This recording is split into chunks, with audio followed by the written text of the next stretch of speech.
Welcome to Exploring Anime with Friends, a JMO for Real podcast on Spotify, Apple, and YouTube. I'm your host, JMO. And today's friend is my co-host, Ethan. How's it going today, Ethan? It's going really good. How are you? I'm doing very well, thank you. You excited for today's episode? I'm really excited for today's episode. I love Attack on Titan. Awesome. So in this episode, we will be exploring the world of Attack on Titan, a dark fantasy action anime set in a post-apocalyptic world, released in September of 2013. For the next 20 to 25 minutes, we will be exploring the first season of Attack on Titan. First, we will take a look at the dystopian world that has been created by the Titans and glance at the final remnants of humanity.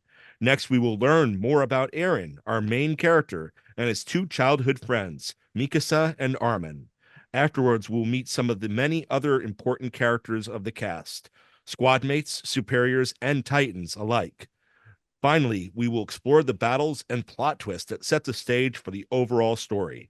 And remember, if you like what you hear today, follow us on social media, linked in the show notes. So tell us a little bit about this world that we're just diving into, this awful, terrible world that we're diving into. Yeah, so the world of Attack on Titan, it's a very grim setting. Humanity is besieged by these creatures called Titans, which are these gigantic humanoid beings of various sizes. They really just have two defenses. The first defense is they have gigantic walls set up. And these walls are, oh my gosh, I mean, they're like kind of like skyscraper-ish in height. And the It's other, funny though, because like one of the things that you hear over and over again through the intro portions of the series as it's leading into every episode, humanity thought they were protecting them, but at the same time, they more served as a cage to keep humanity inside. yeah. And the other defense kind of tying in with that is what's called the Survey Corps, and that's their people that head out. They also have two other divisions that are inside the walls as well, but the Survey Corps, they head outside, and their whole mission is to kind of try to make whatever kind of effort they can to learn more about these Titans and to regain any kind of territory they can. And for the longest time, these Titans were assumed to be mindless beings that were just at the top of the food chain, and the thing that they wanted to eat was just humans. They didn't care about anything else.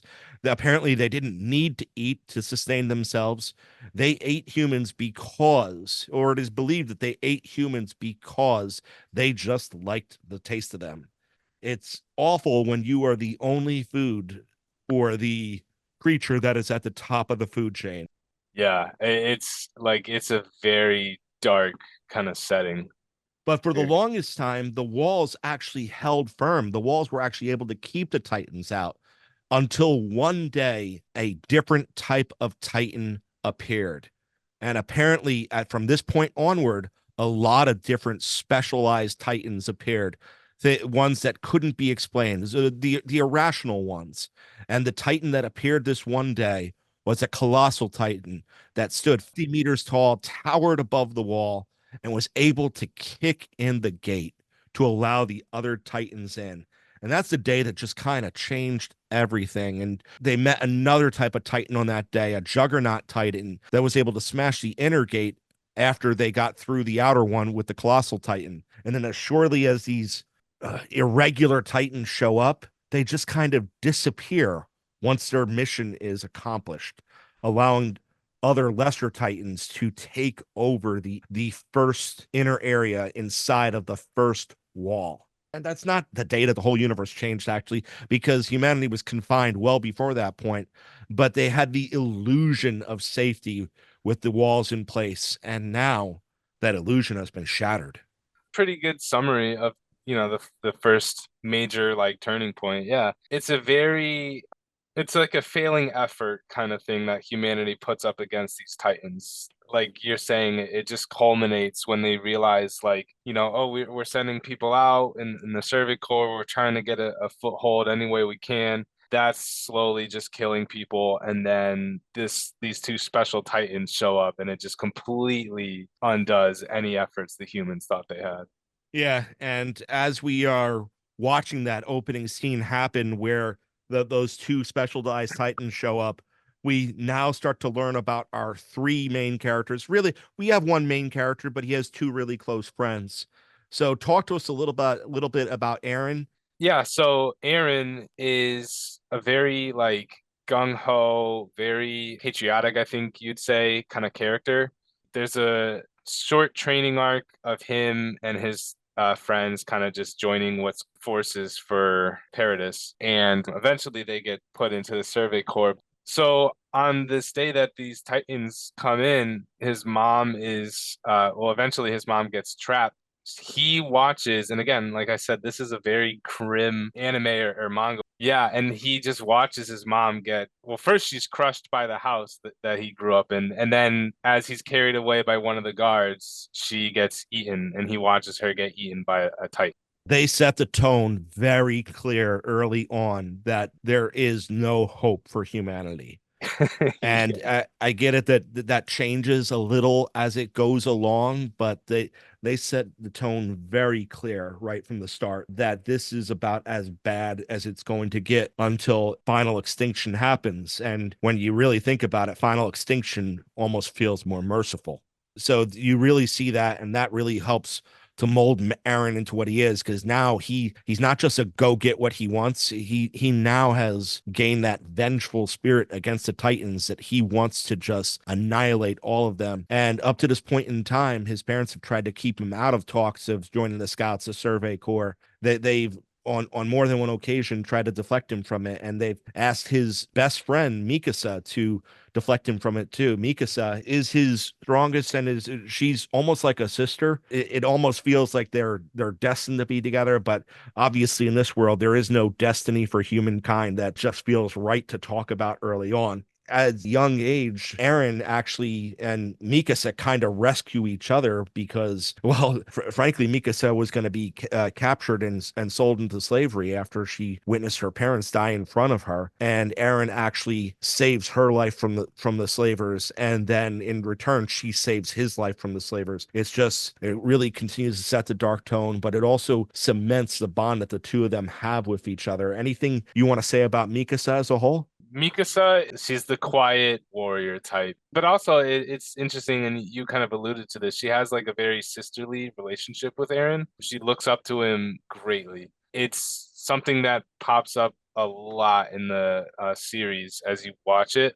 Mikasa is always like her main goal is just because Eren saved her when she was a kid, like how meaningful that was for her. She does everything she can to like make sure she stays with him. Yeah, she doesn't just look up to him. She looks out for him. She protects him. She becomes an elite warrior when they all join the Survey Corps together, including their friend Armin. Want to talk to us a little bit about Armin? Yeah. Armin is a coward's coward. He's a smart guy. He is definitely like in terms of like wisdom, I guess that would be calm and collected type when it comes to like being able to devise some kind of plan or anything like that. But he is a coward. And when these Titans come, even after the group joined the Survey Corps, he is like almost next to useless. Like he just, yeah, that's really You know what's all you funny see. though? Like it feels unfair to call him a coward though, because he joined the Survey Corps. He stands up for what he believes in. It's just the Titans are just so overwhelming. You could almost argue that he just has a firmer grasp on what the Titans can do than the average member that joins the Survey Corps, right? Like I think it's a little unfair. Like, and I get it. He had moments where he just completely froze, but I'm not sure that he went out to the front lines. It's just he couldn't handle what the front lines were when he got there. Does that make sense? Yeah, I mean, to his credit, like these Titans, like, I think it is fair, definitely, given the guts and gore that he would see, that you could be like, all right, it makes sense to, to be that terrified. Yeah, he's not afraid of his shadow. Relative to the people he hangs out with, he's cowardly. Hmm. But at the end of the day, he hangs out with a bunch of people who are fearless, reckless, and total BAs, right? Yeah, yeah. he's clearly the one that they go to when they need intellect or perception, and he's got a firm grasp on the situation at all times. It feels like he just kind of understands what's going on and is able to predict things based off of what he's seen up to this point in time.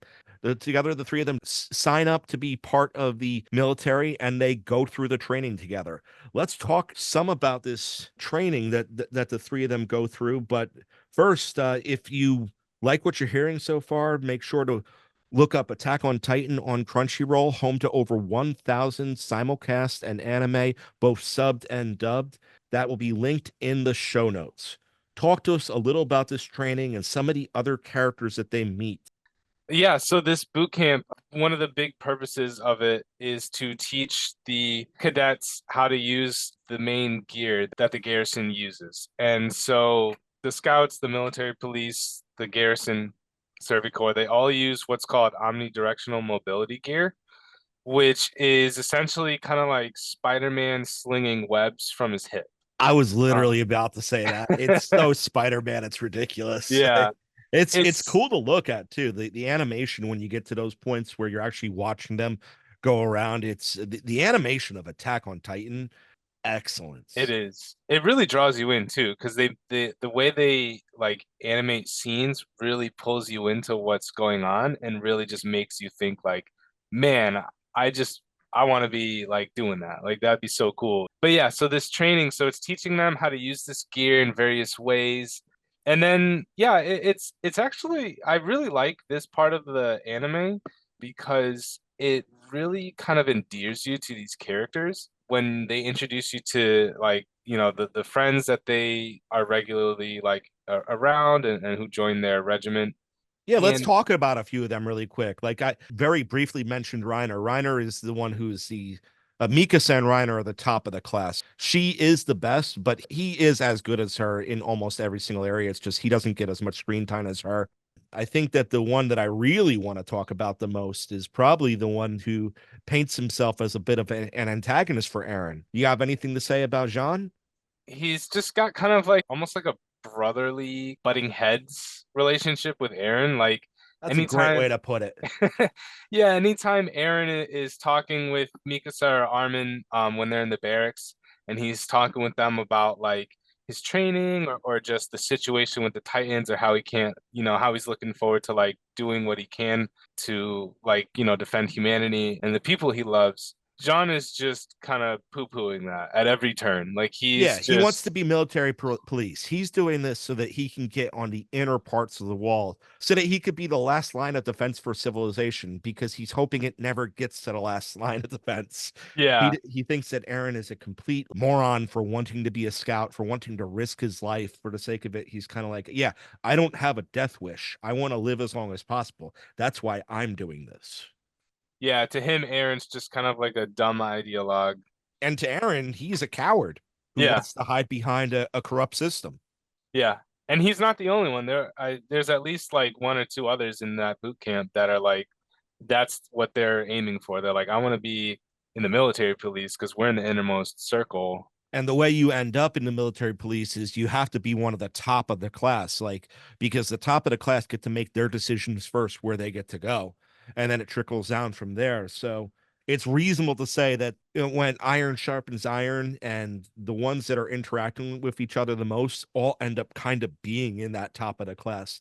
Everyone, like, honestly, we're not talking about anyone that doesn't end up in that top 12. Yeah, so there's Reiner that you said Annie. Oh, we haven't talked about Annie yet.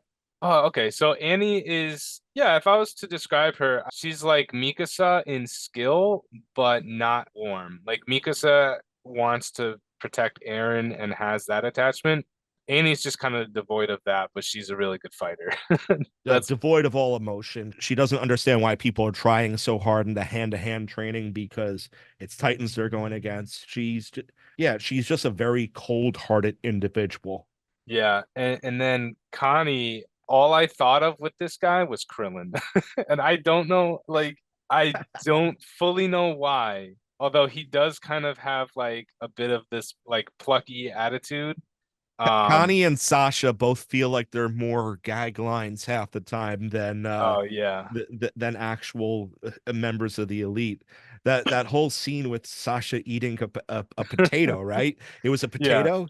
yeah. She's eating a potato while they're all like getting grilled on the first in the first moments of the camp. And the drill sergeant's going through, he's grilling many of them. It's like, why are you doing this? And he's not going after some of them, because when he sees that the war is already on their face, like when he looks at Mikasa's face, Annie's face, Aaron's face, he doesn't bother to grill them because he knows they're there for the right reasons. But he finally gets to Sasha, and she's like, Connie's one of the people who he grills along the way, and it clearly gives wrong answers. He gets to Sasha, she's eating a potato in front of everyone. She gets blamed for so many things. There's one time when they're in the mess hall, and something just happened with Aaron and Jean. When they finally get in there, and hey, what's been going on and whatnot, Mikasa just blurts out, Connie passed gas, and oh no, not Yeah, Connie, Sasha passed Sasha. gas. And Yeah. everyone just kind of believed it because she's kind of the outcast. But I realized that just kind of went off on a tangent with Sasha when you were talking about Connie. But they do kind of both feel like they're the joke characters of the group, even though there's nothing really jokey about this anime at all. But yeah, anyone else we want to highlight besides who we've highlighted already? I mean, that pretty much rounds out like the main ones. Who are some of the other characters that have really stood out to you? All right, so the other two that stood out to me, who are my absolute favorite characters for the whole series, would be Erwin and Levi. Okay, talk about them because this is, I know you're huge fans of both of them, so I'm gonna yield the floor to you here. Okay, so Erwin, he's the commander of the Survey Corps. I mean, to me, he's a very likable character. He understands the reality of what's going on. Mm. He blends in kind of almost for his troops, the perfect mix of idealism. He's got that kind of like spark in him that Aaron will show, but at the same time, he knows how dire things are. He's not going to let that passion carry him too far to where it's going to be dangerous. He's just a very learned character. He runs the Survey Corps in such a way that has earned him so much respect, also like a lot of contempt from the inner circles, just because they Because he don't like, realizes sometimes you have to sacrifice to move forward, yeah, and people don't like that. yeah, and he's got like this charisma around him that people trust him. Like, even when things are grim, they're like, we're gonna listen to Erwin. And then Levi, so Levi is like his right-hand man. Levi is just the pure BA warrior type as well, only his stuff is different than Mikasa's, his background and motivations, but he is like, I don't want to say bratty, but he's kind of like dismissive, and that idealism that like Aaron will have, or the recruits like having yay rah rah stuff, he is completely like, you're stupid for thinking that. At the same time, he's all bought in with Aaron because of, or Erwin, I should say. Yeah. Well, and he kind of all buys in with Aaron at a certain point in time too, because he's the one responsible for getting Aaron out of his prison cell after a major event happened. The first time that they go out to battle, the Titans are invading right after they've graduated the class. The Titans are invading the walls again. And all these new recruits are heading out to the battlefield the day before they decide what part they're going to be. And Aaron gets consumed by a Titan, and you're already thinking, what? Wait, the main character gone this early? Like, was Mikasa really the main character? Who like? And then you realize it's kind of like, no, there's no way that this is something permanent. And something later in that episode happens, and suddenly you see a Titan who is Aaron, and he's battling the other Titans and knocking them over and taking them down. And he is the reason why they end up winning that day, why that day is victorious. But at the end of it, he ends up arrested by the Survey Corps, and they're making a decision with him. Talk to us a little bit about this opening battle that really sets the tone for how the series evolves after it infusing us with so much despair at the beginning. Yeah, so the recruits are kind of like banded together as the two special Titans that you mentioned before are, they've let in all these other Titans. And so the recruits are kind of like, well, we got to do something too. Like, we can't just sit around in the back. And as that's going on, Aaron, like you said, gets consumed, and he gets like, the show does a great job of, like you were saying, like, it makes you at first question, like, okay, are we switching characters here? Because it's not like he's just swallowed up whole. Like his leg gets bitten off. He's fighting in the jaw of this Titan, and then he's just swallowed up. So eventually, when he does show up as a Titan and he defends everyone, he shows this ability to, unlike the other Titans, he's not mindless. But nevertheless, he eventually kind of runs out of like steam as a Titan and reverts to himself. And the Survey Corps Titans have been killing everyone they love for years. They're not so easily swayed by, oh, like we got, this guy who was one of ours is a Titan. They're like, no, we don't care. Lines are drawn at that point. Yeah. And the one thing I want to point out, one of the big recruits, Marco, loses his life during this raid. So it really sets the tone further. Yes, there is now that something happened to where Eren was transformed into a Titan. So humanity has a weapon that they can fight back with. But at the same time, they also have an inner turmoil and struggle of what to do with Eren. And it also further sets the tone with the death of Marco in this situation, because now you realize everything that Attack on Titan is set up so well by the fifth episode, right? Just by the fifth episode, but leaves room for the developing conflict, both against the Titans and the internal struggles of the new recruits, and the internal war, political war that is clearly going on behind the scenes now at this point in time. Anything you want to say about that battle that changed everything? Just that, yeah, there's a lot of revelations that happen, and this series in general is just revelations building upon itself. It's very well written to me. Like, this is probably my second favorite series, maybe third. Just the level of the writing. At first I was like taken aback by them, with the switch up with Eren. But then once they start revealing these plot points, it just drew me in like completely. Okay, so overall, why would you recommend it? I would recommend this if the grim setting interests you, if you like a lot of intrigue, there's a lot of that, kind of like Full Metal Alchemist. And if you are very big into character, I guess character drama maybe is the best way to say it, but these characters are very well written and there's a lot behind them. Yeah, as far as I go, like this isn't my cup of tea, my setting, but immediately, like one of the things that I'll do when getting ready to record one of these episodes, I'll give something a second watch, and it just in case I missed anything, or just in case I forgot anything, because sometimes some parts of some of these anime aren't as memorable. Every single time I saw one of these episodes, it stuck. I didn't have to go back and look up character names again. I didn't have to go back a second time and rewatch the first 27 episodes. It became very clear what the line was. It became very well clear what the story was. So even without it being my cup of tea, I immediately identified this as not one of my top 10 anime of all time, but one of the top 10 anime of all time. There's a certain way that you feel when you're watching something, when it's something that is very important to its industry or to its genre. And Attack on Titan is that.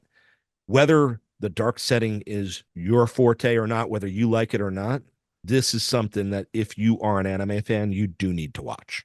I hope you had as much fun exploring the first season of Attack on Titan as we did, and consider watching this anime.